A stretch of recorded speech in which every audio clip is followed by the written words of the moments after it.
Hi, I'm Nathan Cruz and welcome once again to Inside the Toy Room.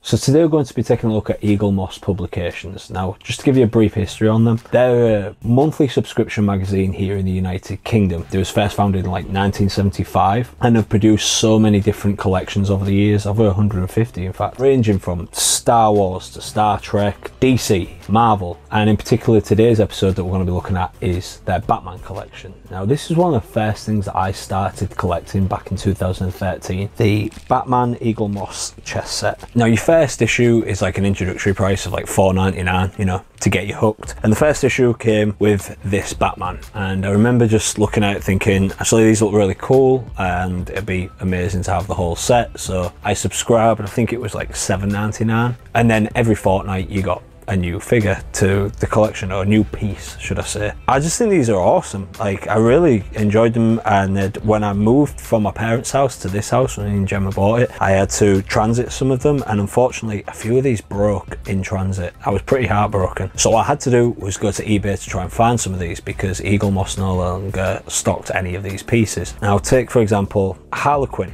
This was one of the pieces that did break that I had to replace. $7.99 for the issue.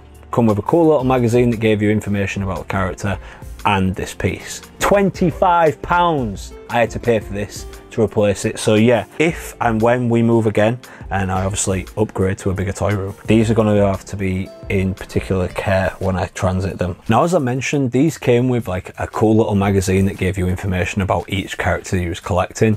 And you know, for somebody who'd followed Batman for so long, it was kind of an eye-opener to me, because there were so many different characters that I didn't know about. One would be this guy, Batwing. Now to me, Batwing was this thing right here. I never knew there was another character, but Batman had grown and had like Bat family called Batman Incorporated, and yeah, there was different. I think he's in South Africa. I think he's basically the Batman of South Africa and answers to Bruce Wayne, and I just never knew about this character, and it was cool that I got them with each issue, and it gave you that brief history of each one. Well, this one's one of my favorites. Let's quickly show you this Killer Croc. I just think looks awesome because he's got these chains dangling down from him. The bad thing about these, they're just dust magnets, and to try and keep these in such good order is such a pain, because I mean, look at this dust here. It's so bad. As I mentioned, they break so easily that you have to be so delicate. It's not like I can go at them with a duster here. I have to be get the feather duster out and be really delicate with them, and you can't get into some of the nooks and crannies with them, so it is a shame. And one of the things that I would like to do with this is possibly get a big glass case to house this in, just so that, I mean, not that we could ever play on it again. I mean, we played one game of chess on this and I fast found out that Gemma's much better at me at chess, so I just didn't want to play another game against her. Now, after 2013, the following year, they started the Batmobile Collection, which was all the vehicles that have appeared in Batman, whether it be from comic books, TV series, films, even vehicles that you may not have heard of. So this one right here, this is from Detective Comics 122, and it's the Catmobile. I'm guessing this was in the 60s, because that was when things were a bit, you know, kind of campy, and this is very much a very campy looking car. It's literally got cat legs. It's bizarre. And this right here, this is my favorite, because it's my favorite Batmobile, and that's the 1997 Batman and Robin Batmobile. So that's from the film.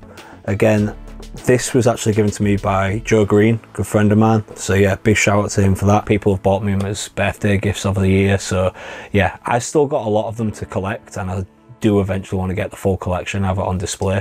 But yeah, these are just a couple of them. The rest of them are just down here, as you can see. There's all different ones here, including the very first Batmobile, or the first car that you see Bruce Wayne driving in as Batman in the Detective Comics. Eaglemoss have done some really good collections over the years, and for all types, different collectors. As I mentioned, you may be a Marvel fan, you may be a Star Wars fan, you may be a Star Trek fan. They've got something for everybody. I think they do such great work. All of these just look incredible. Thanks very much for supporting this channel. If you want to check out our previous episodes, just click on the playlist right here. Give this video a thumbs up, make sure you subscribe to the channel, hit the little bell so you're notified when our next episode goes up, because the next video that we are going to be talking about is going to be a pretty lengthy one, to be honest, and that's going to be comic books.